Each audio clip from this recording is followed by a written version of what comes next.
I'm Brad Perdue, Indie Guy 4KI at Kings Island. Here with me is Public Relations Area Manager Don Helbig to talk about the 2014 expansion at Kings Island of the new coaster Banshee. Banshee is going to be the world's longest and fastest inverted coaster in the world. Don, what an exciting time at Kings Island as the anticipation grows as we get closer and closer to being able to ride this awesome new ride. Can you give us a few more details about Banshee?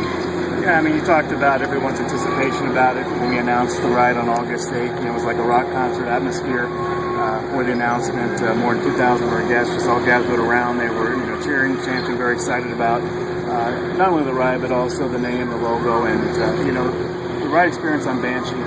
It's going to be incredible. It's going to be unlike any other inverted roller coaster out there. The ride was specifically designed for Kings Island. We're using a little bit of the terrain and everything that we have in this area to build it with. It's kind of spanning over 13 acres.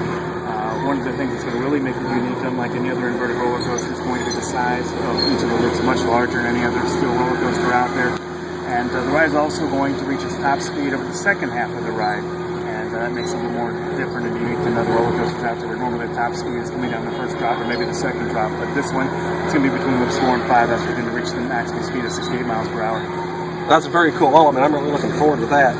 What has been the reaction from the general public since then? Very, very positive about it. I think, an inverted roller coaster is something that we've needed for years. Certainly our guests have been asking for. I think that, it's the type of ride that really completes our lineup. Like you're looking at, the top roller coaster, all the different parts, and you throw in the Beast, the world's longest wooden roller coaster. You have Diamondback, our tallest and fastest roller coaster, reaching speeds of 80 miles per hour. Now you throw in Banshee, the world's longest inverted roller coaster. Pretty good lineup. Before the announcement, there was a temporary link on visitkingsisland.com referring to a wing coaster called the Bat as the new ride. Did you get the reaction you were looking for with that link? Well, we actually weren't looking for any type of reaction with that at all. When you're building a website, you have to kind of put placeholder material things there. It was either going to be the real stuff live or you put the placeholder material. We wanted to make sure that all the links and things were going to go to the page that we wanted to. It was up for 10 or 15 minutes. You did have some of the the Kings Island fans, the enthusiasts who did happen to pull that and put it on different sites, but it wasn't done intentionally to try to mislead anybody or anything. What it was done was for us to be a way to test out all the different pages that were going to be on the Banshee website later that evening. So what you're telling me is it wasn't a way to gauge how well a wing coaster named the Bat was going to fly at Kings Island? No, not at all. It was just the placeholder material, that's all it was. And, we're building it within our own website. It doesn't have its own separate website. So if it was like Diamondback's site, we could have just built the Banshee site, but to do it within our own site, you have to make it live at some point just to kind of test the different pages to make sure they're linking where you want to. And so we just created the Bat and that material to kind of be placeholder until we're ready to announce the Banshee on August 8th. Can you tell us about the colors that are picked for new rides? How are new colors picked for rides, and why blue and magenta? We think that really is going to be a striking color, especially for the location that you have here, where the sun sets, it comes up in the morning, it sets at night, with the different trees and things around here, that we think those colors are going to pop on this ride. So I agree. They look really cool. Exactly. Plus, it's unique. You don't see too many rides with the colors exactly that color. Can you tell us about the queue and its location relative to the station? If you're in Action Zone and you see where the restrooms are, the entrance to it's going to be right off to the right of the restrooms on that side, and the lift tail will be closer to where the rear is. What can we expect to see as far as theming for Banshee?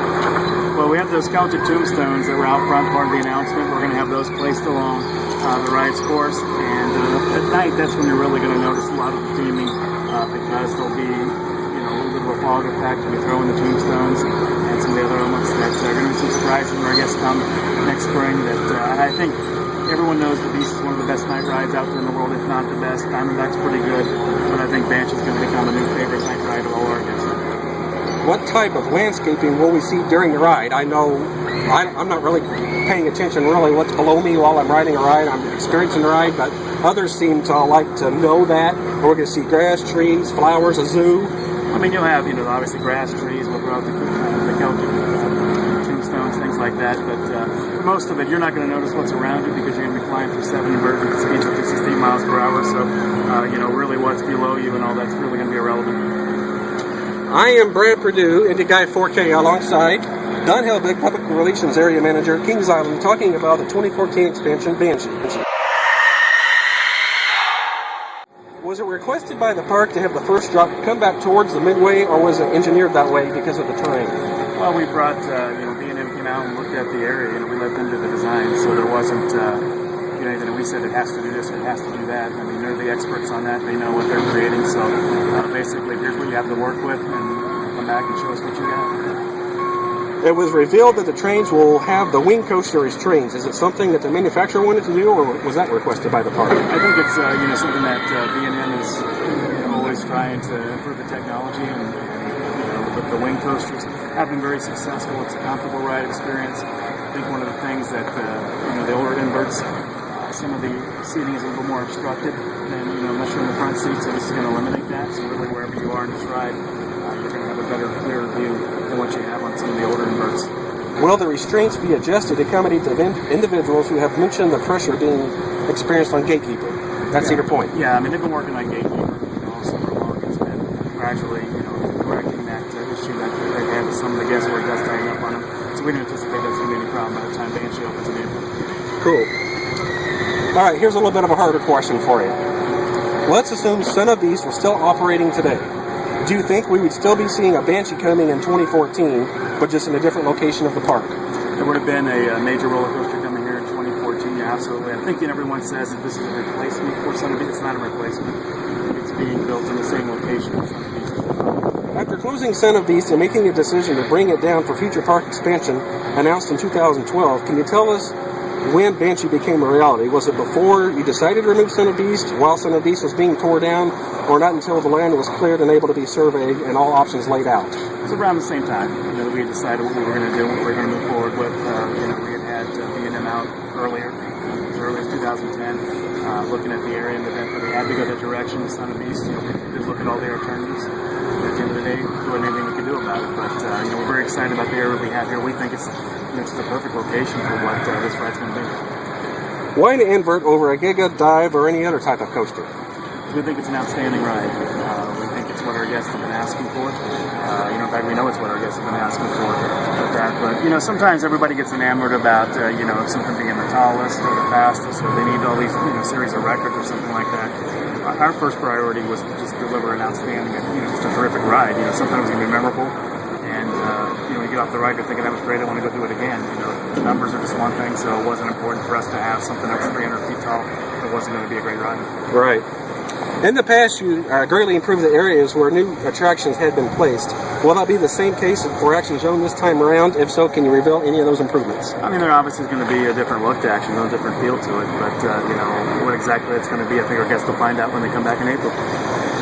In the on-ride and off-ride renderings, you cannot see all the surrounding rides. Or is any other rides going to be removed this next season? No other rides will be removed to make way for Banshee. It's going to be our 15th roller coaster. All the other attractions in the area, like Slingshot, Adventure Express, Flight Deck, those rides will continue to be here next year and beyond. And one last question for you, Don. Has a height requirement been established yet for Banshee? Not been finalized yet, but you can expect to be similar to what we have on Diamondback. Very cool. Well, thank you very much, Don, for your time and talking to us, and we really appreciate it. No problem.